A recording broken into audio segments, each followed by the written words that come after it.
này mọi mực cua chứ tụm bội hơi sọt lớn chăm sầm đó dùng hồi vào hộp từ cái lụa gì vào hộp chăm tốt đậm tốt nào đối ra từ cùi ổn mình ổn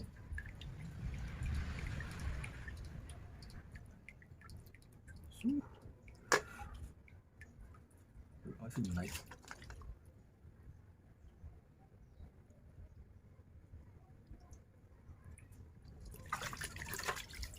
phải học đo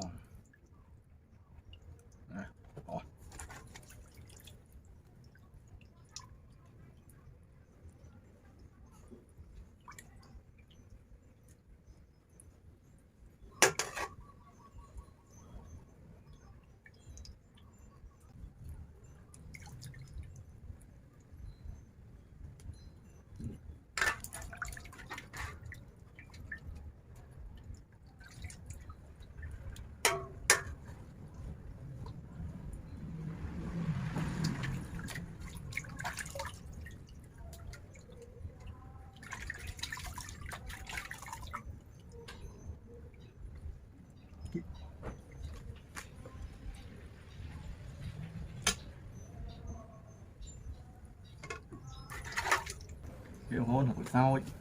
cái đinh quỳ mùi muốn nữa hàm răng nó tít màu như gừng để nó hàm được tối nhá mạnh nó cái nó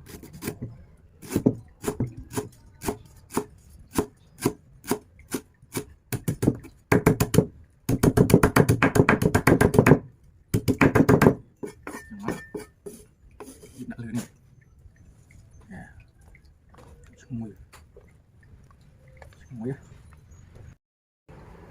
kêu hôn này có máu đã vào hộp cho nó ní hộp hết đã này những đã score tính máu score không thôn luôn tính máu đã chê đi tấu trong phía đã bần tít đâu này nhé ní cứ hốc cô bờ bị chên 200 hơi như đặt ta cùi ma thì chu cho năng dưới là bây giờ hồi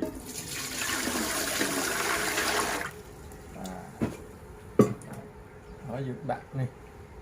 hộp năng hộp chỗ ở dưới đặt rồi chứ đó nhé đặt vào đây bây giờ máu hỏi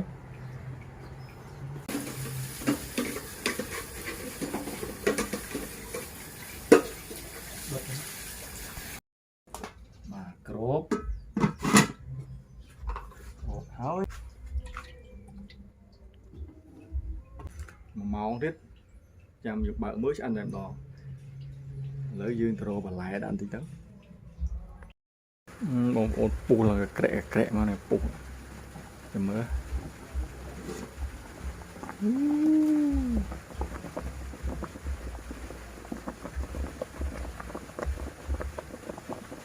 tình hồn đó nó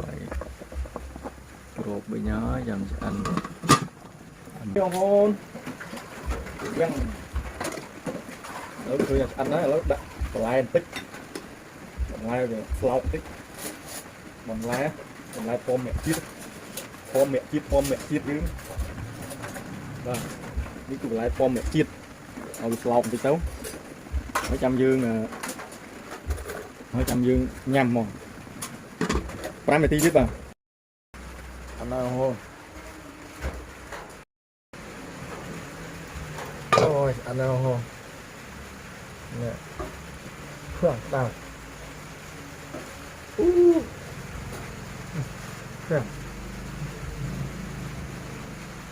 mới tự lụa dương là lui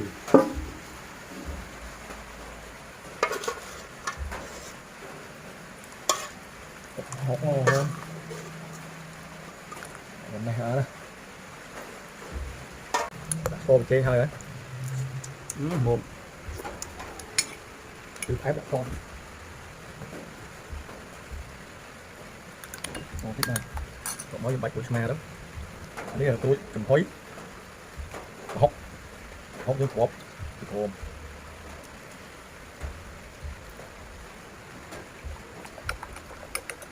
một chút thôi thì thế đó đập cái sâu lắm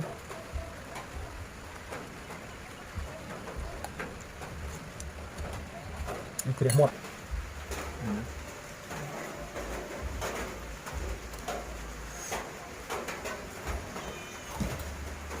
tao ngô đầu lại nham rồi lên cô ok ông hôn gặp đàn anh ấy đi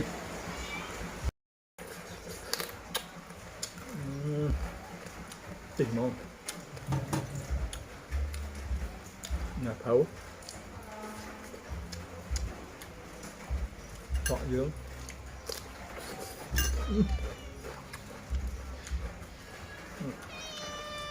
xong đúng lại ôm một chiếc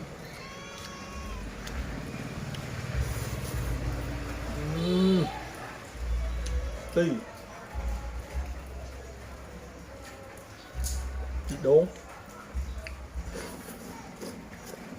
tình bốn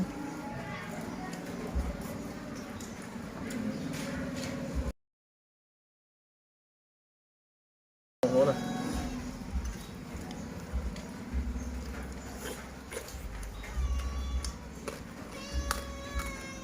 thử chụp mà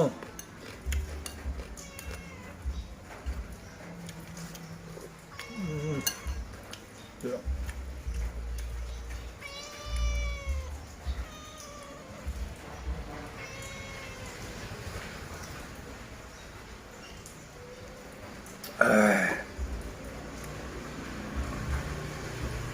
cô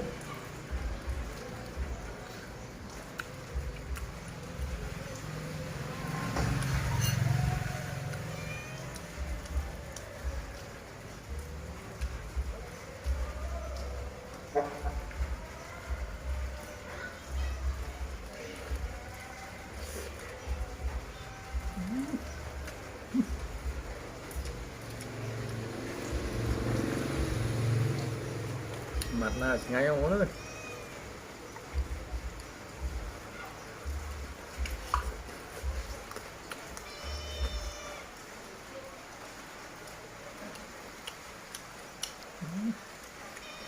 mà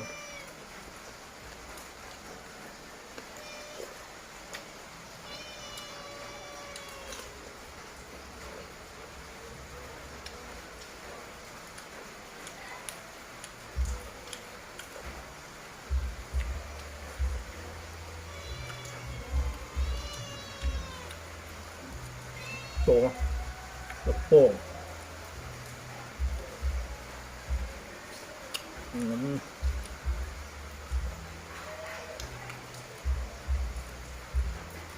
chuẩn không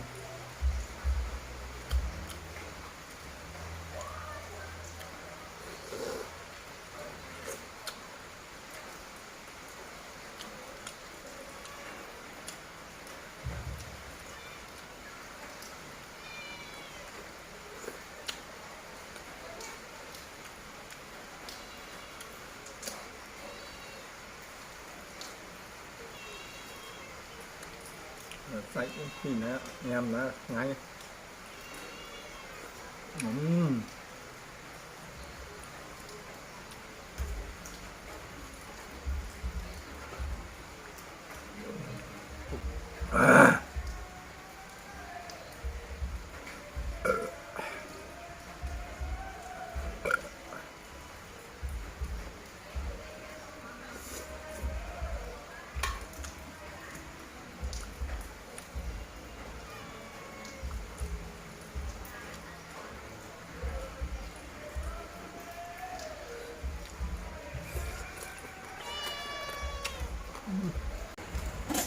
rồi chưa đâu.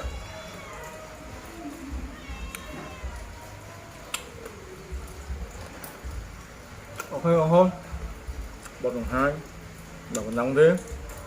Apun tôi subscribe channel YouTube mình em không. Apun nước ly bye bye.